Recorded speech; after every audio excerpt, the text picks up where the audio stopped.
ಆಗಿದೆ ನಿಮ್ಗೆ ಮಂಜೂರಾತಿ ನಿಮ್ಗೆ ಅನುದಾನ ಕೊಟ್ಟಿರೋದಕ್ಕೆ ಮತ್ತೆ ಇನ್ನೂ 2 ತಿಂಗಳಲ್ಲಿ ಇನ್ನೂ ಒಂದು 4,12,500 ರೂಪಾಯಿ ಕೊಡ್ತೀವಿ. ಮತ್ತೆ ನಿಮ್ದು ಇವಾಗ ಡಾಕ್ಯುಮೆಂಟ್ಸ್ ಎಲ್ಲಾನು ನಮ್ಮ ಹೇಳಿದ್ದೀನಿ, ನೀವು ಕೊಟ್ರೆ 1 ತಿಂಗಳ ಒಳಗಡೆ ನಿಮ್ಗೆ ಸರ್ಕಾರಿ ನೌಕರಿ ಸಿಗುತ್ತೆ. ಬಟ್ ನೀವು ಬೇಗ ಸ್ವಲ್ಪ ಕೆಲವೊಂದು ಡಾಕ್ಯುಮೆಂಟ್ಸ್ ಬೇಕು ನಿಮ್ ಕಡೆಯಿಂದ ಕೊಡಿ, ಅದನ್ನ ಇಮಿಡಿಯೇಟ್ ಆಗಿ ಮಾಡಿಸ್ಕೊಡೋಣ. ಇವಾಗ 4,12,500 ರೂಪಾಯಿ ನಿಮ್ಮ ಅಕೌಂಟ್ ಏನ್ ಬಂದಿದೆ ಅದಕ್ಕೆ ಸಂಬಂಧಪಟ್ಟಂತೆ ಇದು ದಾಖಲೆ. ಅದು ಏನ್ ದಾಖಲೆ ಬೇಕು? ಚೆಕ್ ಲಿಸ್ಟ್ ಕೊಟ್ಟಿದ್ದೀರಾ? ಇದು ಸರ್ಕಾರ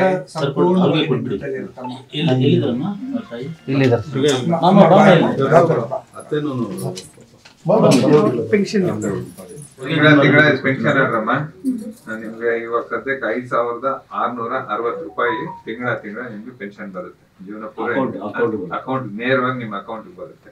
ಅದು ಆರ್ಡರ್ MLA ಸಾಹೇಬ್ರು ನಿಮ್ಮ ಮನೆಗೆ ಬಂದ್ಮೇಲೆ 2 ದಿವಸದಲ್ಲಿ ಇದೆಲ್ಲ ಮಾಡಿದಾರೆ. 2 days ಅಲ್ಲಿ 2 ದಿವಸ ಇದಾಗಿದೆ. ಆಮೇಲೆ 1 ತಿಂಗಳಲ್ಲಿ ಕೆಲಸ ಸರ್ಕಾರಿ ಕೆಲಸ, ನಮ್ಮ ಗವರ್ನಮೆಂಟ್ ಕೆಲಸ. ಆಮೇಲೆ ಯಾರು ಏನ್ ಹೇಳಿದ್ರು ನೀವು ಯಾವುದೇ ಕಾರಣಕ್ಕೂ ಏನು ಕೇಳಬಾರ್ದು. ಸರ್ಕಾರ ಸಂಪೂರ್ಣ ನಿಮ್ ಜೊತೆಲಿದೆಯಮ್ಮ. ಏನು ಎನ್ ಬಾಬುರವರು ಮೃತಪಟ್ಟಿದ್ರು, ಆ ಸಂಬಂಧ 1989 ಪ್ರಿವೆನ್ಷನ್ ಆಫ್ ಅಟ್ರಾಸಿಟೀಸ್ ಆ್ಯಕ್ಟ್ ಅಡಿಯಲ್ಲಿ ಕೇಸ್ ನಮೂದಾಗಿತ್ತು. ಆ ನಿಟ್ಟಿನಲ್ಲಿ ಸರ್ಕಾರಿ ನಿಯಮಗಳಂತೆ ನಾವು FIR ರಿಜಿಸ್ಟರ್ ಆದ ತಕ್ಷಣ 4,12,500 ರೂಪಾಯಿ ಪರಿಹಾರ ಕೊಡಬೇಕಾಗಿರುತ್ತೆ. ಅದರಂತೆ ಈ ದಿನಾಂಕ ನಾವು ಆ ಪರಿಹಾರ ಧನವನ್ನು ಈಗಾಗಲೇ DBT ಮುಖಾಂತರ ಅವರಿಗೆ ನಿನ್ನೆನೇ ಟ್ರಾನ್ಸ್ಫರ್ ಆಗಿದೆ. ಆ ಮಂಜೂರಾತಿ ಆದೇಶವನ್ನು ಶಿಲ್ಪಾರ್ ಅವರಿಗೆ ನಾವು ಕೊಟ್ಟಿದ್ದೀವಿ. ಮತ್ತು ಅದೇ ಥರ ಪೆನ್ಷನ್ ಕೊಡೋಕ್ಕೂ ಅವಕಾಶ ಇದೆ. ಸೊ ಬಾಬುರವರ ತಾಯಿ ಅವರಿಗೆ ಪೆನ್ಷನ್ ಆದೇಶವನ್ನು ಸಹ ನಾವು ಕೊಟ್ಟಿದ್ದೀವಿ. So next charge sheet file ಮಾಡಿದಾಗ ಏನು ಫರ್ದರ್ ಅವರಿಗೆ ನಿಯಮಗಳಂತೆ ನಾವು ಪರಿಹಾರ ಮಂಜೂರು ಮಾಡಬೇಕು ಅದನ್ನು ಮಾಡ್ತೇವೆ. ಮತ್ತು ಅವರ ಕುಟುಂಬದ ಅವಲಂಬಿತರಿಗೆ ಒಬ್ಬರಿಗೆ ಸರ್ಕಾರಿ ನೌಕರಿ ಕೊಡೋಕ್ಕೆ ಅವಕಾಶ ಇದೆ.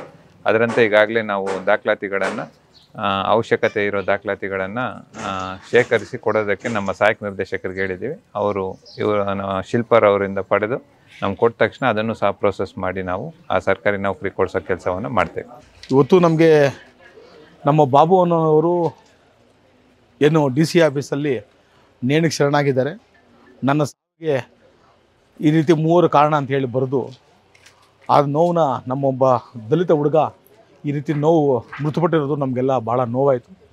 ಇದ್ರ ಪರವಾಗಿ ಈ ವಿಚಾರವನ್ನು ನಮ್ಮ ಶಾಸಕರಂಥ ಸನ್ಮಾನ್ಯ ಪ್ರದೀಪ್ ಈಶ್ವರ್ ಸರ್ ಹತ್ರ ಈ ರೀತಿ ನಮ್ಮ ದಲಿತರಿಗೆ ಈ ರೀತಿ ಅನ್ಯಾಯ ಆಗಿದೆ, ಈ ರೀತಿ ತೊಂದರೆ ಆಗಿದೆ ಅಂತ ಹೇಳಿದಾಗ ಇಮಿಡಿಯೇಟಾಗಿ ಅವರು ಕೂಡಲೇ ಅವ್ರ ಮನೆಗೆ ಗೌರಿಬಿದನೂರಲ್ಲಿ ಉದ್ಗೂರಲ್ಲಿ ಅವ್ರ ಮನೆಗೆ ಭೇಟಿ ನೀಡಿ ಅವ್ರಿಗೆ ಸಾಂತ್ವನ ಹೇಳಿ ಒಂದೇ ಒಂದು ದಿನದಲ್ಲಿ ನಮ್ಮ ಶಾಸಕರಂಥ ಪ್ರದೀಪ್ ಈಶ್ವರ್ ಅವರು ಸರ್ಕಾರಿ ನೌಕರಿ ಕೊಡಿಸಿದ್ದಾರೆ. ಸರ್ಕಾರದ ಸೌಲಭ್ಯಗಳು ಏನು ಬೇಕು ಎಲ್ಲ ಸೌಲಭ್ಯ ಕೊಡಿಸಿದ್ದಾರೆ. ಇಂಥ ಶಾಸಕರನ್ನ ನಾನು ಎಲ್ಲೂ ನೋಡಿಲ್ಲ. ಇವತ್ತು ನಿಜವಾಗಲೂ ನಾವು ಅಂಬೇಡ್ಕರ್ನ ನೋಡ್ತಾ ಇದ್ದೀವಿ ಅಂದರೆ ಅದು ಸನ್ಮಾನ್ಯ ಪ್ರದೀಪ್ ಈಶ್ವರ್ ಅವ್ರ ಹತ್ರ ನೋಡ್ತಾ ಇದ್ವಿ.